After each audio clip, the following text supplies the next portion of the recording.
Well, I think today, to make sense of why I would be the one to speak on the subject of war and peace, it helps to begin with a bit of my story.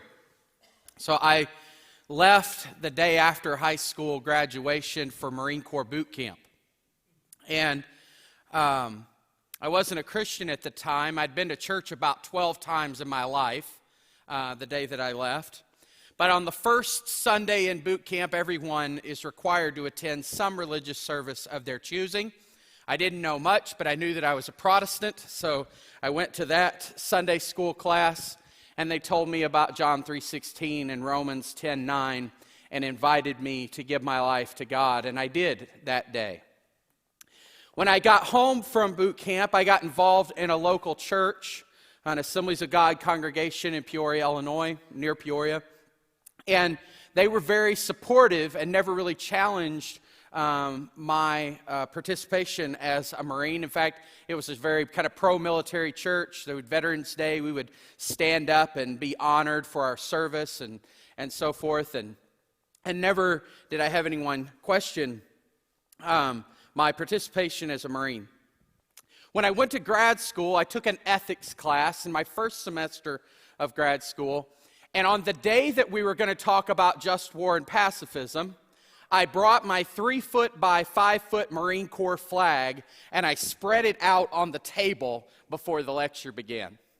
My professor, who was deeply committed to pacifism, and I had a good relationship, and we got a good laugh, and he tells the story years later. But I had never had anyone question my participation as a Marine and what it might mean about my Christian faith. But something happened in that class, and one of the things is that I became convinced there that probably the Bible's position towards war was that of pacifism. He made the argument that the early church all understood this passage that we just read, that we should love our enemies and turn the other cheek, and go farther than the eye for an eye ethic of the Old Testament scripture, which is itself was an ethic, but now the New Testament is calling us to a further, more holy way of life where we love even our enemies. And the early church universally took this to mean that they could not participate in war making, and so they were forbidden from being participants in the military. Now, I was someone then and now who wants to conform my life to faithful theology. And so at that time, I said I was a reluctant pacifist. Now, I should say reluctant pacifist, but there's a couple different kinds of pacifists. Now, first of all, there's what we would sometimes hear referred to as nonviolence. Now, nonviolence, typically what we mean by that is the position of Dr. Martin Luther King Jr., of Gandhi, which Gandhi says he got this from Jesus himself and reading Jesus. Nonviolence is the idea that if I resist in a nonviolent way, that is an effective means of protest. That if I resist nonviolently, I will actually be able to change the position of those around me. That will be an effective method. And there might be some argument for that. The civil rights movement and the work of Dr. Martin Luther King gives some credence to the possibility that this will actually work. But there's another kind of position, and this is the one that I was sort of adhering to, which sometimes is just referred to as pacifism, which says, actually, no, this position won't be effective at all.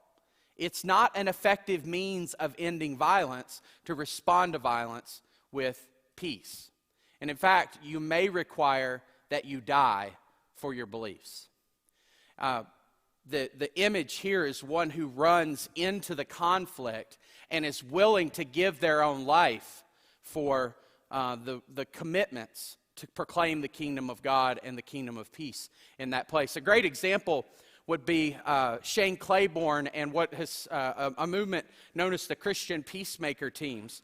Claiborne and a group of about 20 other persons during the assault on Iraq in 2003, they set up camp at a water treatment plant in Baghdad, and they told everybody that they were there. because they knew that the Americans would not bomb a group of Americans at a water filtration plant, and they could make sure that their enemies, which they didn't consider enemies at all, but that everyone, civilians, would have access to clean water, a thing that they thought was important in itself. So sometimes people think about pacifism as like this kind of wimpy, weak position, like it's for people who aren't really willing to fight. But actually, Claiborne and others would say it's a stronger position even, because it's willing to give up even one's own life in defense of others. And I guess I wanted at the time to do that. And most days, I still would like to say that this is my position. But the reality is I struggle with the ability to stand by when injustice is happening. And so I came to study what we know as the Christian just war tradition. Now, just war tradition is not like a lackadaisical. It's not like, well, it's just war.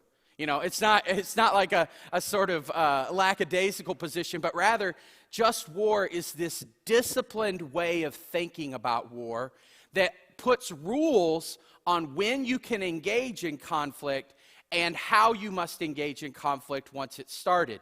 My advisor, Dr. Brent Waters, used to say that pacifists were the most dangerous kind of people because whenever they finally do engage in conflict, they don't know the rules. And so just war is learning this set of rules that can govern conflict before it ever begins so that we will be disciplined in it. I want to show you briefly some of those rules. Now, the first set of rules, here, let me see if I can get my clicker working. The first set of rules is 6 conditions that allow us to participate in war in a just cause. And I'm going to go through these fairly quickly.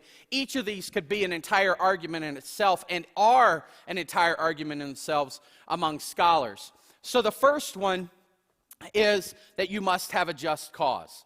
So just war advocates would say that you cannot simply go to war because you want land or because you want cheaper oil or something like that. Usually the only just cause is one which means that you are defending a life, an innocent life that is in imminent danger. That's usually the only just cause for entering into war. The second is lawful authority. This one simply says that not just anyone can declare war. You can't have like a military faction that just starts declaring war on another nation. You have to have the proper legal authority to be able to declare a just war. So in the United States, that would be Congress, right? So Congress would be the only one in the United States who could declare a just war for us. Good intention is kind of like just cause, the first one. But this one says it's not just that you have a good reason to enter, you also have to have that as your intention. So you might say, there might be a situation where somebody would say, oh, life is in danger, and so that justifies me entering the war, but what I really want to do is I want to get revenge, right? And for just war advocates, that's not acceptable. You have to have both your intention and your cause must be just. Last resort might be the way that we as the people of God can most influence our political system. And that is, we can demand through our advocacy and so on that every action be taken before we would ever enter into a war. Have we tried economic sanctions? Have we tried negotiations until they are no longer a possibility? Have we tried every means necessary to be able to prevent war before it would happen? A war must be likely to be successful. That's that 5th criteria. This says that if you know that you're going to lose, you can't just begin engaging in conflict knowing that you are going to die and that others are going to die, because that would be better for you just to surrender. Right? You can't just make war just for the sake of sort of like your own honor. You have to do it in ways that will reduce the number of persons who would die. And then proportional ends says that we can't engage in some war endlessly for an end that isn't of comparable value. So something like fighting for decades and thousands and thousands of lives being lost for a tiny 1 mile strip of disputed land or something like that. We can't have war of that kind because the ends does not justify the loss that's incurred in the meantime. Now, so those are the conditions that allow us to enter into a war on just cause. We also have conditions that we must obey while participating in war, and I'll mention 4. There are a few others, but they're mostly just groups of this one. So the first one is combatant distinction. You cannot fight a just war against non-combatants. You can't attack civilians, you can't bomb hospitals, or punish entire populations. And some of you that know our nation's history will know that sometimes as a country we have done this. World War II, for example, is an instance of where we participated in total war in some places. So combatant distinction is an important category for whether we are participating in a just war. Proportional means, now I talked about proportional means with regard to entering, but we also have proportional means while we participate. So for example, if our enemy sets up a missile launcher in the parking lot of a school, we can't level the entire school just to get the missile launcher, right? Because that would be a disproportionate response to the threat that's in that place. So you have to be able to only respond in ways that are appropriate to that particular situation. Third, must be through legal means. So this means you have to follow things like the Geneva Convention and things like that. So in this case, we might talk about particular kinds of weapons that are not allowed to be used, how you treat POWs. You can't shoot people who are jumping out of an airplane that is distressed, and so there are certain kinds of rules that are set up by our government or by our international agreements. And then fourthly, no evil means. Now here what they mean is that there are some means that we could engage in conflict which would actually be wrong in themselves. So for example, if you cannot force an enemy to go to war against their own people. That would be considered evil in itself. You can't do sexual violence to your enemy. There are just some things that simply in its own self is an evil means. And many people will say things like biological weapons would fit in this category because they are sort of inherently, they don't target one particular group and so on. So these are kind of the various categories that we use to talk about what might be a just war, a disciplined war that follows only what can be done rightly. Now, I think the reason that this is important is because there's lots of scholarly debate around all of these areas. And some of the scholarly debate has a distinctive Christian commitment to it, and some of it is of kind of a more secular approach. But the thing that I think we have to contribute to the conversation about war and violence is that for a Christian, even if we must participate in war at times, we can never take this us versus them kind of mentality. It always has to be all of these people are God's people. I often say to my students at the university that if you are working for justice and the answer seems easy, then you've probably gotten it wrong. Justice will almost always be difficult questions.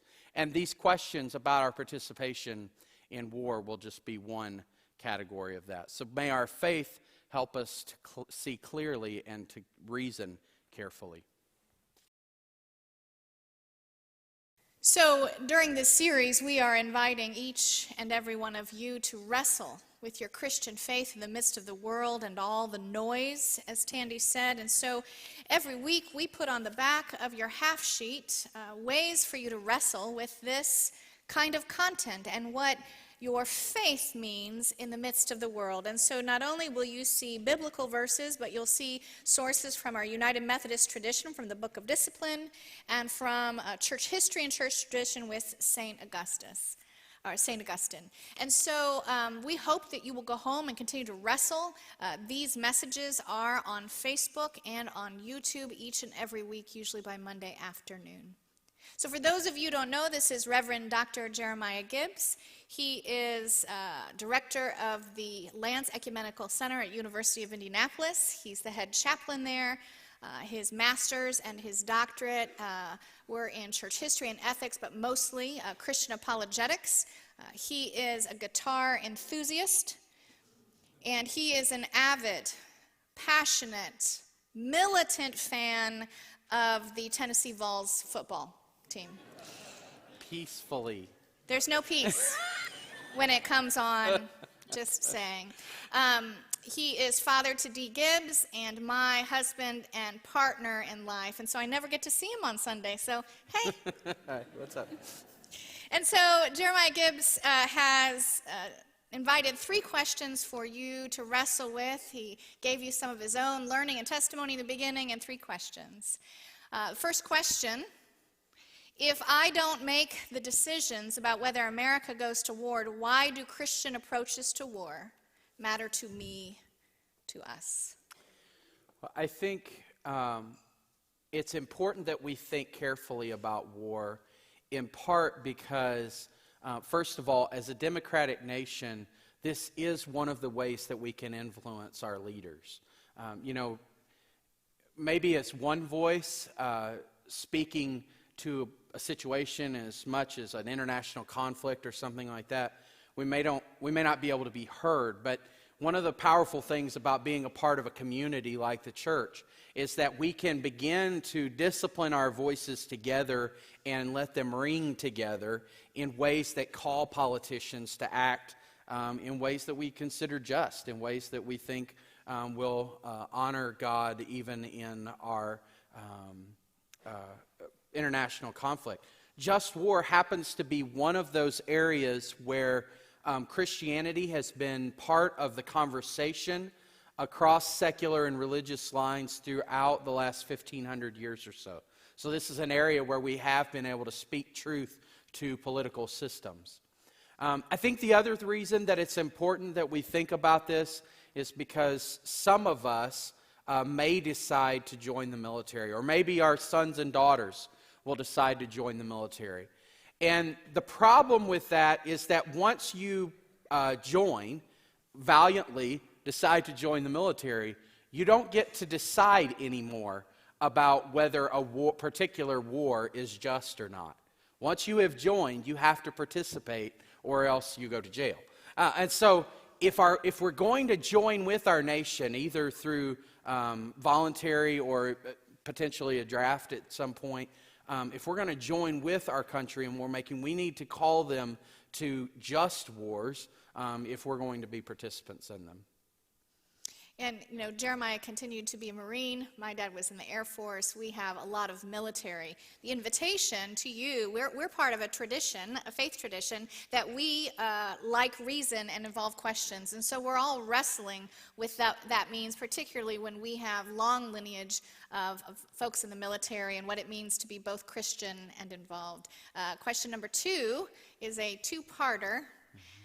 Do the approaches to war mentioned today, the ones in the list that Jeremiah talked about, apply to other kinds of violence? So I'll start there, and then we'll come back to the other one. So I think the place that's common across war making and maybe sort of personal uses of violence is that Christians are called to be peacemakers, right? So that a passage in Matthew is not primarily about war, it's primarily about how we as individuals participate in loving even our enemy. And so that part of these questions is consistent. However, I think it's important to know that even in the literature, in Christian tradition, just war did not give permission for individuals to act out acts of violence in their own self-defense. Augustine, who was one of the primary advocates for just war, said that Christians have no right to self-defense because to do so would take away the life of God's child. Which is the second part of the question. Does Christian theology give guidance for whether I can or should use violence to protect my home and family from those who would rob or hurt them? Well, I think yes, the answer is it does give some guidance. I think with regard to some of the things we just talked about with just war, that particular tradition of theological engagement is only analogous to personal self-defense or defense of my family. Analogous meaning there are some parts of it that might apply, but there are other parts that don't. In particular, you remember that only competent authority have the authority to exercise violence in just war tradition. And with regard to personal violence, we might say that's the police, that's law enforcement officers who have been given authority by our government, by us as voters, to say they have the authority to exercise violence. But according to Christian tradition, maybe we as individuals shouldn't. And that's a hard thing to say because, of course, we all have that natural inborn thing that we want to protect ourselves and those around us.